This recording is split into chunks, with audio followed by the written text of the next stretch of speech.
Hello, sweet peas. How are you?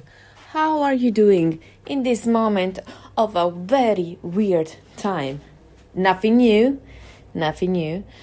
Our ancestors have lived through these kind of diseases in the past. Spanish flu, cholera, and I don't know other names, but this is not the first time.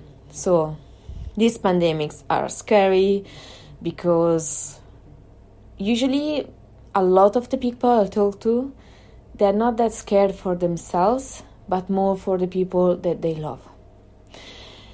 Now, it's true that the news is saying that some people have got it twice, this coronavirus, within a few weeks.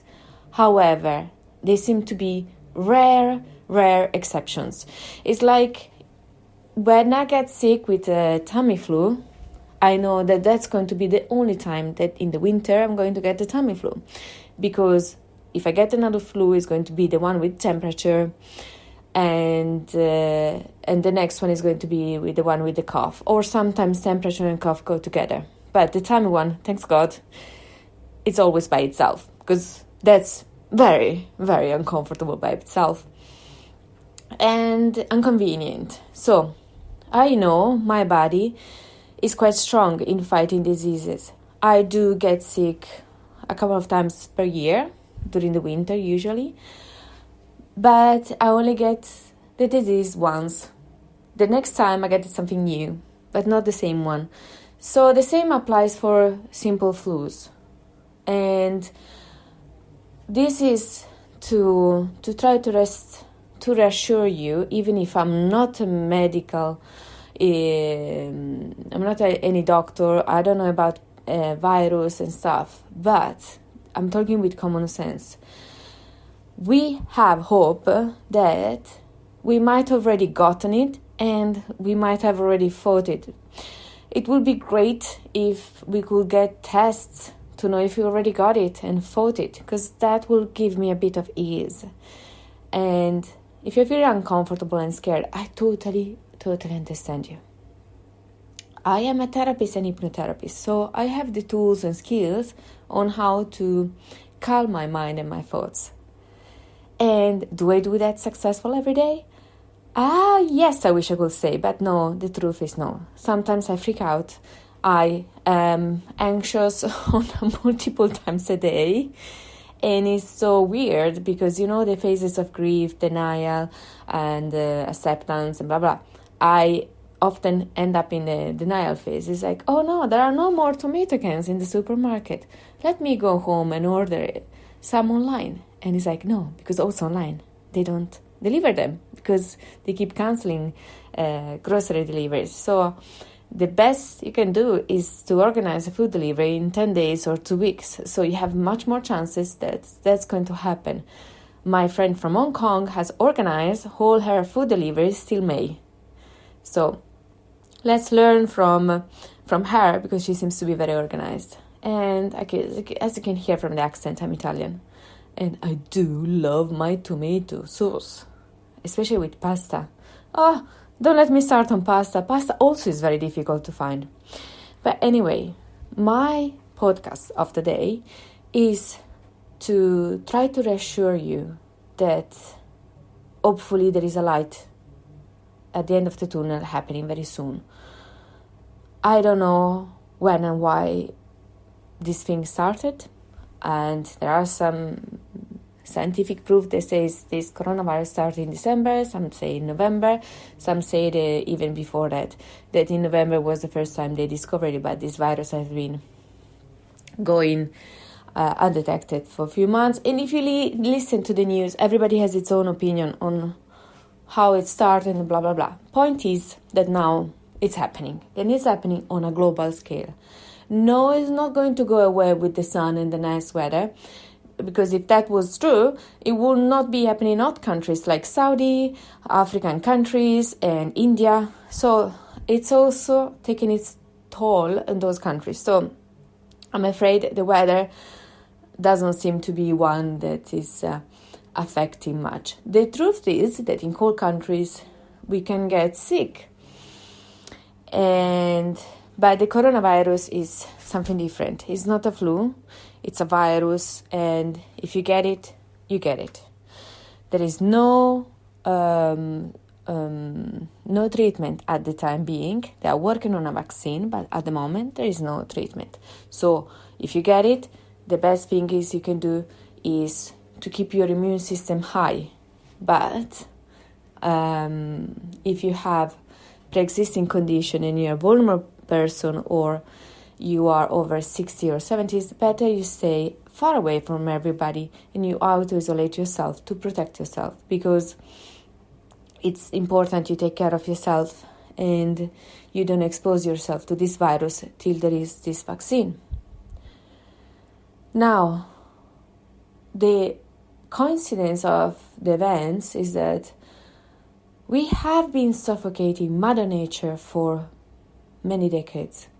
We have polluted it, we have exploited it, and it's like it was feeling like suffocating Mother Earth. And weirdly enough, like its lungs, we are cutting its forest to make some more paper, to put fields of soy and whatever it is that we are doing to this poor planet. And we are killing the lungs of Mother Earth. And now, weirdly enough, the same is affecting us. Of all the places that this disease could have got us, is taking our lungs. It's interesting how this coincidence is happening, because my theory is that we have suffocated ourselves with our pollution. But I do like this metaphoric image of us suffocating the earth and then we are suffocating ourselves. And apparently the people most affected from this disease is people living in polluted areas. The plus side of this disease, when I get too much anxious and overwhelmed by the uncertainty, by the thing is like, oh my gosh, are my beloved ones going to be fine? Because many Italians are dying. Now Italy has surpassed China in death tolls. So it's scary. It's scary because it's fast and it's very contagious. But on the plus side, people staying at home is causing the world to breathe again. They've seen dolphins in Venice. You can see the bottom of the water of the canals. And there is less pollution because airplanes are flying less. Cruise lines, which are very polluting, are going around less. So probably we needed to take this forced break and think about our lives, what's important. And I'm telling you, whenever I speak to my Italian friends and family, whenever I read posts from Italians, something that keeps appearing over and over again. They have realized the importance of connection. Now, if you Google it, I'm pretty sure most of you have seen videos of Italians singing from balconies, opera singing, or playing an instrument, or putting some music, disco music, to make everybody dance on the balconies, or reading poetry, or reading a book. They are sharing. There is never been this strong sense of community since they've been alive. So, in a sense, this isolation is forcing us to connect with the neighbors, with who is next to us, to check on our friends and family, to call them more often. And I know it's scary, and being at home, stuck at home, is frustrating and is nerve-wracking. But honestly, my grandparents went through war. Who went to fight? Some of the grandparents of my friends had to go through concentration camps, which were horrific experience.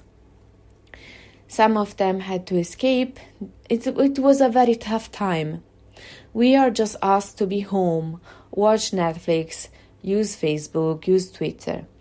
And I don't mean to minimize the fact, because staying at home, stuck at home, is stressful. But there are worse things in life. My grandparents, I don't know which generation are you, but you definitely know people have been through war.